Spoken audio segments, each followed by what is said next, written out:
दादी का आशीर्वाद लेके मैं निकल गया अपने अगले जर्नी की ओर, जो है वाराणसी।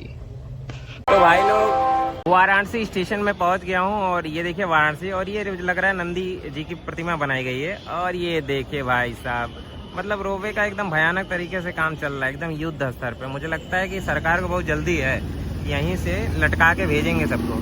यहीं से लटक के जाओ, वहाँ चौंस उतर जाओ, लटक के जाओ, चौंस उतर जाओ। किसी दिन हम भी इसी से चौंस लटक के निकल लेंगे, वहाँ पे जाके वहाँ टॉइस उतर जाएंगे। लेकिन अभी के लिए हम कहाँ जा रहे हैं तो मैं बता दूं आपको। वाराणसी में जब भी आप आ रहे हैं तो आपको वाराणसी में आने के लिए परमिशन की आवश्यकता होती है।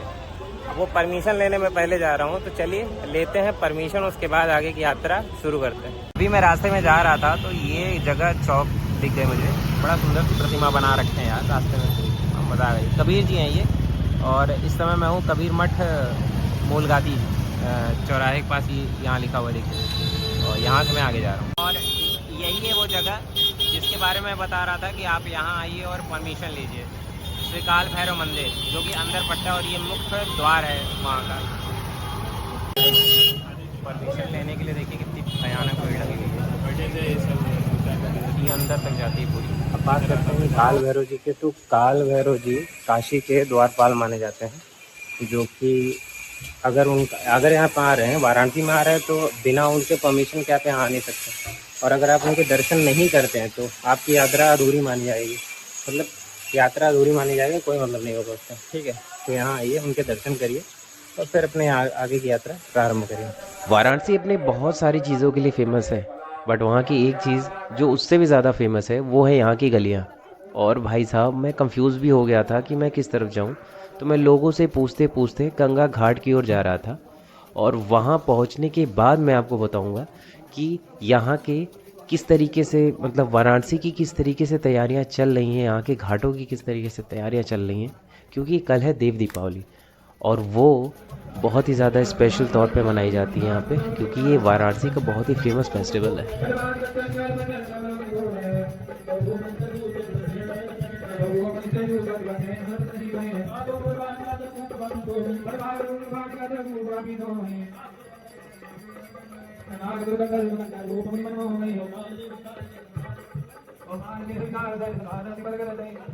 थोड़ी देर में मैं पहुंच गया वाराणसी घाट के किनारे।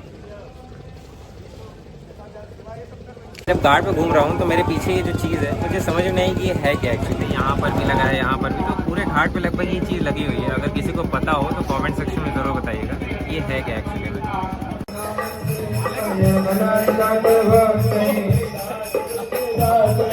ये देखें, ये है भोसले घाट।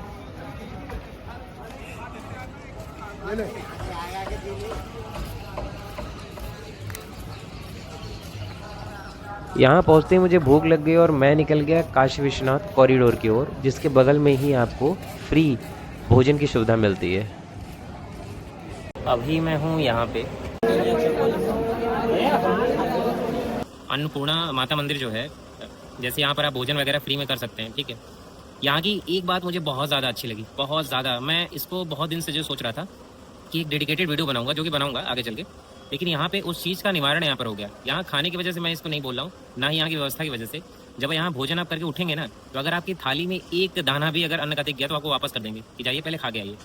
और ये चीज़ मुझे अन्नपूर्णा माता मंदिर में बहुत अच्छी लगी। मतलब अब तक की जहाँ भी भंडारे वगैरह हुए हैं, कुछ भी हुए हैं, वहाँ पर ये व्यवस्था नहीं थी। मतलब हमारे भारत में जो है ना, हर जगह जो है अन्न को बहुत बर्बाद किया जाता है, नो डाउट। शादी हो गया, विवाह हो गया, कहीं पर भी कोई इवेंट्स होता है, या फिर आप भंडारा, इंक्लूडिंग भंडारा भी आप करवाते हो ना धार्मिक स्थलों पे, तो अन्न को इस तरीके से फेंक देते हैं जैसे लगता है कि हमारा देश जो है एकदम अमीरों का देश है। लेकिन यहाँ पे ये व्यवस्था मुझे बहुत अच्छी लगी, और मैं बहुत ज़्यादा धन्यवाद करूँगा यहाँ के प्रशासन का कि उन्होंने इस तरीके का इनिशिएटिव लिया है। तो ये चीज़ मैं कहूँगा, जहाँ पर भी भंडारा आप करवा रहे हैं वहाँ ये चीज़ें ज़रूर इंक्लूड करवाइए कि अगर एक दाना भी अगर अन्न का कोई भी बर्बाद करने के लिए, बाहर फेंकने के लिए लेके जाता है, तो उसको वापस कर दिया जाए।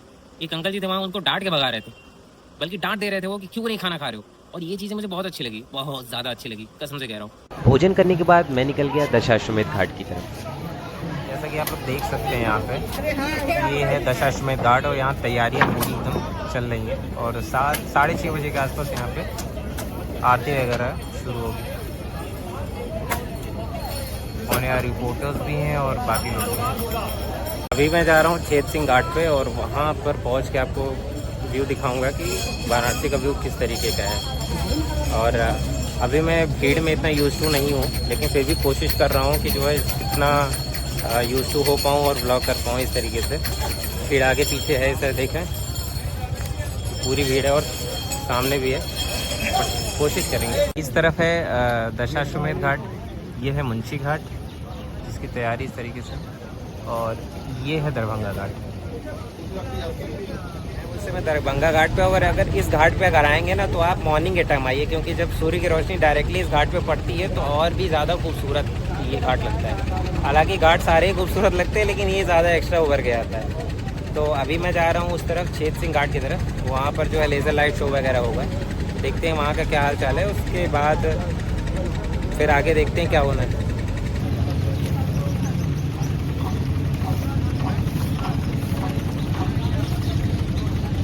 ये चेत सिंह घाट और व्यवस्थाएं यहाँ पे चल रही हैं पूरी। तो भाई लोग, चेत सिंह घाट पे ही लाइट शो का आयोजन होता है। पहले ये घाट इतना फेमस नहीं था, बट अब ये अपने लाइट शो की वजह से पूरे दुनिया भर में फेमस हो गया है, क्योंकि यहाँ पर देव दीपावली के दिन भव्य तरीके से लाइट शो होता है, जहाँ पर बहुत ज़्यादा भीड़ हो जाती है और पैर भी रखने का टाइम नहीं मिलता यहाँ पे। और चेत सिंह घाट के सामने जो है पूरा भीड़ लगती है, इसी भी स्मूथ है।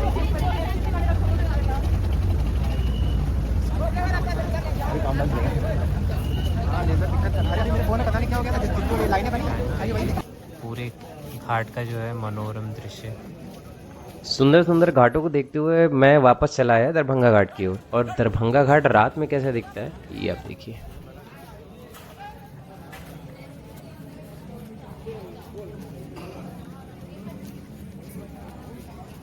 और ये घाट पूरा का पूरा दशाश्वमेध है। इसमें देख सकते हैं आप, यहाँ आरती होती है इस जगह पे, यहाँ पे। और ये पूरा गंगा घाट। ये एक देव दीपावली स्पेशल वीडियो है। कल देव दीपावली है और कल एक और वीडियो आने वाली है। मिलते हैं कल। अभी हम हैं बनारस के रोड पे, ठीक है। और हम लोग इस समय देख रहे थे वीडियो में कि किस तरीके से जो है बनारस के घाटों का एक मनोरम दृश्य, हाँ बहुत ही अद्भुत दृश्य था। क्या ही गजब के दृश्य थे।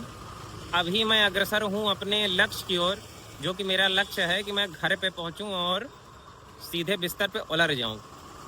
तो इस लक्ष्य के बीच में कोई ना ही आए तो सही है।